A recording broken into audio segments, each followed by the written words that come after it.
स्वर्ग में जाने का असली अधिकारी कौन होता है? इंसान कौन सा पुण्य करते हैं तो स्वर्ग जाता है? इस कहानी को सुन लिया तो कभी नर्क देखना नहीं पड़ेगा। और हाँ, इस पवित्र कथा को आधा अधूरा छोड़कर जाने की गलती मत करना, वरना पाप भी लग सकता है।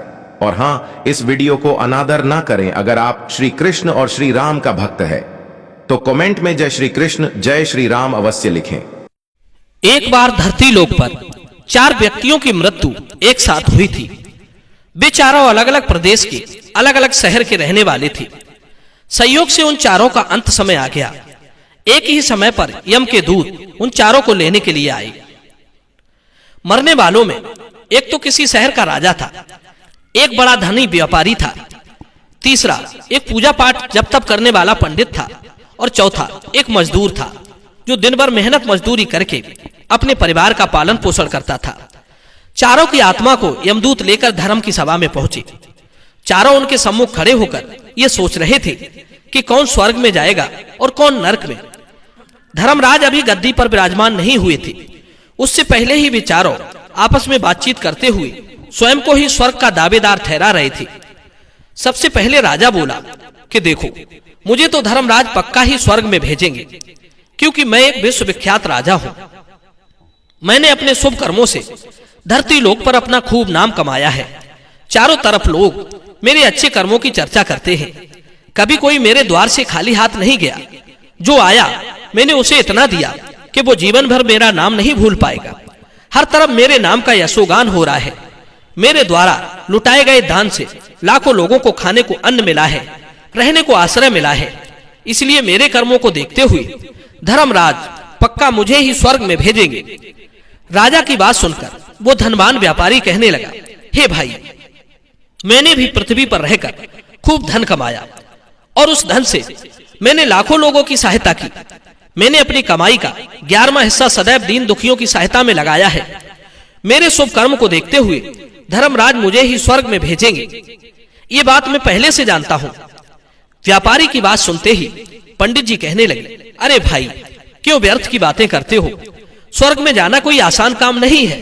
स्वर्ग में जाने के लिए दान धर्म के साथ साथ जप तप पूजा पाठ भी करना पड़ता है। इसलिए स्वर्ग में प्रस्थान तो हम ही करेंगे, क्योंकि मैंने भगवान का खूब जप तप पूजा पाठ किया है। पूरा जीवन मेरा पूजा आराधना में बीता है। मेरे शुभ कर्मों के कारण मुझे ही धर्मराज स्वर्ग का दरवाजा खोलेंगे। यह बात मैं अच्छी तरह से जानता हूं। जब इस प्रकार तीनों ने अपनी अपनी बात कह दी, अपने अपने लिए स्वर्ग का दावेदार ठहरा दिया, अब सब उस चौथे व्यक्ति मजदूर की ओर देख रहे थे कि देखे ये क्या कहता है। क्या इसने भी कोई अच्छा काम किया है या नहीं, या फिर इसका पूरा जीवन मजदूरी करते हुए दूसरे के अधीन रहकर ही बीता है। मजदूर उन सबकी बातों को चुपचाप नीचे को नजरें झुकाए खड़ा खड़ा सुनता रहा, और वे तीनों बड़े गर्व के साथ अपनी अपनी प्रशंसा करते जा रहे थे। तभी धर्मराज अपने साथी चित्रगुप्त के साथ दरबार में हाजिर होते हैं। चित्रगुप्त के हाथों में एक मोटी सी किताब थी, जिसमें समस्त प्राणियों के कर्मों का लेखा जोखा लिखा था। धर्मराज अपने सिंहासन पर विराजमान होते हैं। उसके बाद चित्रगुप्त ने राजा को अपने पास बुलाया और उससे पूछने लगे कि तुम बताओ, तुम तो धरती पर बड़े ही प्रख्यात राजा थे।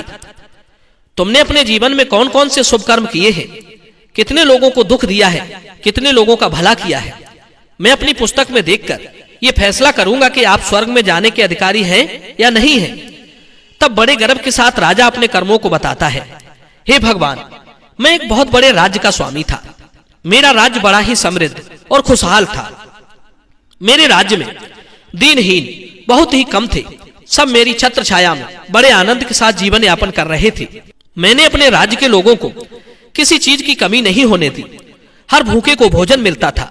लाखों की धन माया उन्हें रोज दान की जाती थी। प्रजा के लोग मुझसे बहुत खुश रहते थे। दिन रात वे मेरा यशोगान करते थे। यही मेरे जीवन के अच्छे कर्म हैं। राजा की बात सुनकर चित्रगुप्त ने अपनी पुस्तक में देखा और देखने के बाद राजा से कहा, तुम्हारा कथन सत्य है। सचमुच तुमने अपनी प्रजा को बहुत सुख दिया है, परंतु इसके साथ साथ तुमने अपराध भी बहुत किया है। तुमने अपनी राज्य की सीमा को बढ़ाने के लिए जितने युद्ध लड़े हैं, उन युद्धों में हजारों लाखों की संख्या में सैनिकों ने अपनी जान गंवाई है।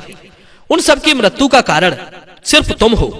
उनके परिवारों को, उनके बच्चों को अनाथ करने वाली, उनकी स्त्रियों को विधवा बनाने वाली सिर्फ तुम हो। तुमने लोभवश हजारों परिवारों को घोर दुख दिया है। युद्ध लड़कर राज्य बढ़ाने से अच्छा था कि तुम अपने पड़ोसी देशों से मित्रता करके उनके साथ व्यापार करती। आपका राज्य तब भी समृद्ध और संपन्न होता। तुमने अपनी प्रजा को सैनिकों के रक्त से सींचकर सुखी बनाया है, इसलिए तुम स्वर्ग के अधिकारी नहीं रहे। राजा चुपचाप पीछे को हट गया। इसके बाद उस व्यापारी से पूछा, आपने धरती पर कौन कौन से अच्छे कर्म किए हैं? तब व्यापारी कहता है, हे भगवान, मैंने धरती पर जितना धन कमाया उसका 11वां भाग अच्छे कामों में लगाया है। लाखों लोगों को भोजन खिलाया है, कई आश्रमों को दान दिया है, कई बेघर लोगों को अपने धन से घर बनवाया है, कई शहरों में मंदिरों का निर्माण कराया है, जगह जगह मुसाफिरों को ठहरने के लिए धर्मशालाएं बनवाई हैं, पानी के प्याऊ लगवाए हैं, प्रत्येक तीर्थों में भंडारे करवाए हैं। यही मेरे अच्छे कर्म हैं। व्यापारी की बात सुनने के बाद चित्रगुप्त ने अपनी पुस्तक खोली, जिसमें उसके जीवन के सारे अच्छे बुरे कर्म लिखे थे। चित्रगुप्त ने बताया कि देखो, तुम जो कहते हो वो सत्य है। तुमने धरती पर खूब दान धर्म किया है, पर तुम्हारा पाप ये है कि तुमने धरती पर जो दान धर्म किया है वो तुमने उस पैसे से किया है जिसको कमाने के लिए तुमने बहुत झूठ बोला है, बहुत ठगी की है, कई चीजों में मिलावट करके बेचा है, नकली चीजों को असली के दामों में बेचा है, कितने व्यापारियों को रास्ते से हटाया है। तुम्हारे इन कर्मों से न जाने कितने लोग बीमार होकर मर गए, कितनों ने आत्महत्या कर ली, कितनों की मेहनत का पैसा तुम्हारे पास आ गया। उन सब लोगों की बद्दुआएं तुम्हारे साथ हैं। तुमने जो कुछ भी अच्छा काम किया है वो बुरे कर्म करके ही किया है, इसलिए तुम्हारे पास तुम्हारा कोई शुभ कर्म नहीं है। तुम स्वर्ग में जाने के अधिकारी नहीं हो। चित्रगुप्त की बात सुनकर व्यापारी भी उदास होकर पीछे हट गया। उसके बाद पंडित जी को बुलाया और पूछने लगे, तुमने अपने जीवन में कौन से अच्छे कर्म किए हैं? तब पंडित जी कहते हैं, हे भगवान, मेरा पुण्य ये है कि मैंने हजारों लोगों को ज्ञान दिया है, हजारों यज्ञों के अनुष्ठानों को संपन्न कराया है, हजारों के घरों में पूजा पाठ कराई है, दिन रात मैंने ईश्वर का जप किया है, हजारों कन्याओं का विवाह कराया है, लाखों पिंडदान श्राद्ध कर्म कराए हैं, अज्ञानियों को मार्ग सुझाया है। इससे ज्यादा शुभ कर्म और क्या हो सकते हैं? तब चित्रगुप्त अपनी पुस्तक में देखकर बताते हैं, हे पंडित जी महाराज, आपका कहना सर्वथा सत्य है। आपने वास्तव में हजारों लोगों को ज्ञान दिया है, लेकिन उस ज्ञान पर स्वयं कभी अमल नहीं किया। आपने सैकड़ों यज्ञ पूजा पाठ अनुष्ठान कराए, पर उनमें निस्वार्थ भाव से किया गया कोई कर्म नहीं था। इसलिए तुम स्वर्ग में जाने के अधिकारी नहीं हो। अब तो उदास होते हुए पंडित जी भी पीछे हट गए। अब बचा केवल मजदूर। मजदूर ये देखकर बड़ा हैरान था कि अब तक वो जिनको इतना महान समझ रहा था वे कोई भी स्वर्ग में जाने के अधिकारी नहीं रहे, तो मैं कैसे स्वर्ग में जा सकूंगा? मुझे तो स्वर्ग की कल्पना भी नहीं करनी चाहिए, क्योंकि मैं तो कभी पूजा पाठ जब तब यज्ञदान करने के लायक ही नहीं था, तो शुभ कर्म कहां से करता? मैं तो मेहनत मजदूरी करके सारे जीवन अपने परिवार को पालता रहा, शुभ कर्म कहां से करता? मजदूर ये सब सोच ही रहा था। इतने में चित्रगुप्त ने उससे भी आवाज लगाई और उससे पूछा, हे मजदूर भाई, और उससे भी पूछा। तो मजदूर पहले ही कहने लगा, भगवान, मैंने धरती पर एक गरीब घर में जन्म लिया। यज्ञ दान हवन पूजा पाठ करने के मैं लायक नहीं था। मैं शुभ कर्म कहां से करता? मुझे तो अपने परिवार का भरण पोषण ही कर पाया। मैं जानता हूं भगवान कि मैं स्वर्ग जाने का अधिकारी नहीं हूं। मैंने धरती पर भी नरक भोगा है और यहां भी भोगूंगा, पर मेरी एक हार्दिक इच्छा है, मैं स्वर्ग में तो जा नहीं पाऊंगा। मैं एक बार स्वर्ग को अपनी आंखों से झांक कर देखना चाहता हूं। इससे अधिक मेरी कोई इच्छा नहीं है, क्योंकि मैंने ऐसा कोई काम नहीं किया जो कुछ देर के लिए ही स्वर्ग में पहुंच पाता। गरीबी में पला बड़ा, काम के बाद लोगों की सेवा के लिए मेरे पास समय नहीं रहता। बचा हुआ समय मैं अपने बूढ़े माँ बाप की सेवा में लगा देता था। उनके लिए औषधि पीसता था, उन्हें खिलाता पिलाता था, उनके वस्त्र बदलता था, उन्हें नहलाता धुलाता था। यही मेरी दिनचर्या थी। मुझे तो मंदिर जाने का भी समय नहीं मिल पाया। मजदूर की बात सुनकर चित्रगुप्त ने अपनी पुस्तक में देखकर पूछा, हे मानव, तुम ध्यान करके सोचकर बताओ, तुमने कभी तो कोई शुभ कर्म किया होगा।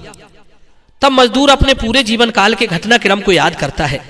तब उसे याद आया कि एक बार उसे बहुत तेज भूख लगी थी। वो रोटी खाने के लिए बैठा ही था कि इतने में वहां एक बहुत ही कमजोर कुत्ता टहलता हुआ आ गया, जो ठीक से चल भी नहीं पाता था। वो आकर मेरे सामने बैठ गया और मेरी रोटी को गौर से देखने लगा। मैं समझ गया कि वो कुत्ता भूखा है। मेरे अंदर से आवाज आई कि एक भूखे बेजुबान जानवर को छोड़कर तू कैसे अकेला खा सकता है।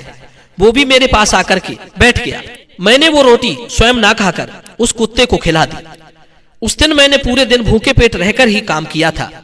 मजदूर की बात सुनकर चित्रगुप्त मुस्कुराए और उसका हाथ पकड़ करके बड़े सम्मान के साथ उसे स्वर्ग में लेकर गए और बोले, वास्तव में आप ही स्वर्ग में रहने के अधिकारी हो। आपका वो त्याग और उस मूक पशु पर दया दिखाना ही सबसे बड़ा शुभ कर्म है। मनुष्य जो भी काम निस्वार्थ भाव से करता है, वास्तविक उसका ही उसे सबसे बड़ा पुण्य मिलता है। निस्वार्थ भाव से किया गया जन कल्याण के लिए काम आपके सैकड़ों पापों को नष्ट कर देता है। लोभ, लालच, मोह और स्वार्थ के वशीभूत होकर किया गया शुभ कर्म भी फलदायी नहीं होता। इसीलिए ध्यान रहे, जीवन में अच्छे कर्म अच्छी भावना के साथ करना चाहिए। ऐसा नहीं होना चाहिए कि आपने किसी से धन छीनकर या चुराकर कमा लिया और बाद में उसी धन को शुभ कर्मों में लगा दिया। वो धन आपको कभी नरक में जाने से नहीं बचा सकता। दोस्तों, मैं उम्मीद करता हूं ये कहानी जरूर पसंद आई होगी। तो चलिए वीडियो को लाइक कीजिए और चैनल को सब्सक्राइब कीजिए। मिलते हैं आपसे अगली वीडियो में एक और चर्चा के साथ। आप सभी का बहुत बहुत धन्यवाद। जय श्री कृष्णा।